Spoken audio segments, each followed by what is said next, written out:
السلام علیکم ناظرین ذوالقرنین ایک دفعہ پھر آپ کی خدمت میں حاضر ہے۔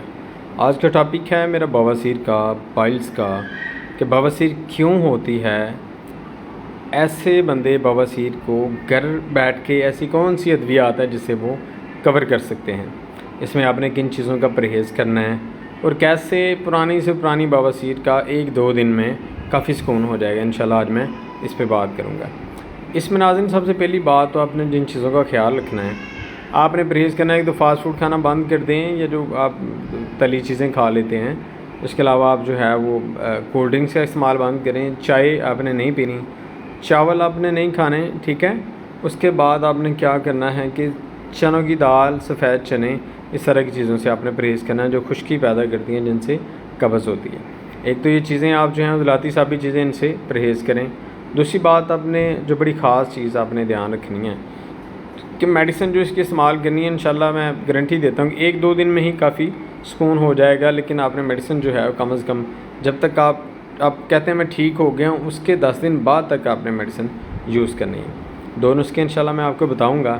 یہ زیادہ تر دیکھیں عضلاتی سابی یا عضلاتی غدی میں ہوتی ہے۔ کئی ایسے بندے ہیں جن کو بلڈ آتا ہے، کئیوں کو بلڈ نہیں آتا، لیکن سٹول پاس جب وہ کرتے ہیں تو اس سے وہ جو مسے جو ہوتے ہیں وہ باہر آ جاتے ہیں، لمبے ہونے شروع ہو جاتے ہیں۔ اب پہلے کیا ہوتا ہے، مسے نرم ہوتے ہیں، جب سٹول سخت ہوتا ہے، ہارڈ ہوتا ہے، تو مسوں کو چھیلتا ہوا نکلتا ہے، اس سے بلڈ آ جاتا ہے۔ ایک ٹائم آتا ہے کہ مسے جو ہیں وہ تھوڑے ہارڈ ہو جاتے ہیں، پھر ان سے بلڈ نہیں نکلتا، لیکن وہ لمبے ہو جاتے ہیں، مقصد سے باہر آ جاتے ہیں۔ اب اس کا علاج آپ نے کیسے کرنا ہے، اس سے پہلے کہ میں آپ کو نسخہ بتاؤں، میرے چینل کو لازمی فالو کر لیجئے۔ تو ناظرین 4 چیزیں آپ نے استعمال کرنی ہیں۔ 1 نمبر پہ آپ نے گندک آملہ سار لینی ہے۔ دوسرے نمبر پر آپ نے لینا ہے چھلکا ریٹھا۔ تیسرے نمبر پر آپ نے تارا میرا نہیں، جس کا تیل بھی نکالتے ہیں، وہ تارا میرا کے بیج جو ہیں وہ آپ کو پنساری سے آرام سے مل جائیں گے، یہ آپ نے استعمال کرنا ہے۔ اس کے ساتھ آپ نے اس میں ساؤتھ انڈین یہ آپ ڈالیں، اور اس کے ساتھ ساتھ آپ کیا کریں، کلمی شورا بھی آپ اس میں ڈالیں گے۔ چاروں چیزیں آپ نے برابر وزن لینی ہے، یعنی 20-20 گرام بنا لیں، آپ کا 80 گرام وزن ہو جائے گا۔ 1 گرام کے خالی کیپسول آپ نے اس کے بھر لینے، یہ آپ کے 80 کیپسول بن جائیں گے، جو قریب آپ کا ٹریٹمنٹ پورا ہی ہو جائے گا۔ اس کے ساتھ آپ نے کیا کرنا ہے ناظرین، ایک صفوف بنانا ہے 5 شدید کا۔ وہ کیا ہے، سنڈ آپ نے 50 گرام لینی ہے، نشادر ٹھیکری 20 گرام، 10 گرام کالی مرچ۔ اگر آپ کو کنسٹیپیشن کا مسئلہ ہے، قبض رہتی ہے، اس میں 80 گرام آپ سنا مکھی ڈالیں گے، اور سنا مکھی کو آپ نے اس کی ڈنڈیاں نکال لینی، صرف پتے ڈالنے، کوشش کریں گول پتوں والی ڈالیں۔ آپ کے پیٹ میں یہ اس سے ہوتا ہے بعض کا نا، پیٹ میں وٹسا پھرتا ہے تو پیشنٹ پریشان ہو جاتے ہیں۔ پریشانی والی بات نہیں ہے، پہلی 1 دفعہ ہی ہوگا۔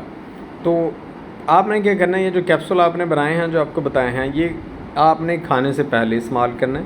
کھانے سے پہلے آپ نے آدھا گھنٹہ پہلے نیم گرم دودھ کے ساتھ، آپ نے اگر بواسیر کا بہت مسئلہ ہے تو نیم گرم دودھ کے ساتھ 3 ٹائم استعمال کریں، جب آپ ریلیکس ہو جائیں، پھر صبح شام آپ کھانے سے آدھا گھنٹہ پہلے استعمال کر سکتے ہیں۔ اور یہ جو پاؤڈر آپ کو میں نے بتایا، یہ آپ نے کھانے کے آدھا گھنٹہ بعد کوشش کریں یہ بھی آپ دودھ کے ساتھ استعمال کریں، تو سونے پہ سہاگا ہے، پہلے 1-2 دن میں آپ کو کافی زیادہ فرق پڑ جائے گا۔ یہ 2 نسخے استعمال کریں۔ اس کے ساتھ ساتھ جو پرہیز آپ کو بتایا، چنوں کی دال کو آپ نے زہر سمجھ رہے ہیں، سفید چنے نہیں کھانے، چنوں کی دال آپ نے نہیں کھانی، چاول نہیں کھانے، فاسٹ فوڈ نہیں کھانا، بوتل نہیں پینی، چائے آپ نے نہیں پینی۔ زندگی سے بڑھ کر کچھ نہیں ہے، یہ انتہائی گندی بیماری، بندہ کسی کو بتا نہیں سکتا، تو لازمی اس میں آپ نے پرہیز کرنا ہے۔ تو جیسے ہی کیپسول انشاءاللہ آپ کے اندر پہلی خوراک جائے گی، آپ کی جلن ختم ہو جائے گی۔ اس کے ساتھ ساتھ جو آپ کھانے کے بعد والا پاؤڈر استعمال کریں گے، اس سے آپ کا سٹول نرم آتا رہے گا، ٹھیک ہے، سٹول ایزیلی پاس ہو جائے گا، آپ کو تکلیف نہیں ہوگی انشاءاللہ۔ پہلے ہی 1-2 دن میں آپ کافی کور کر جائیں گے۔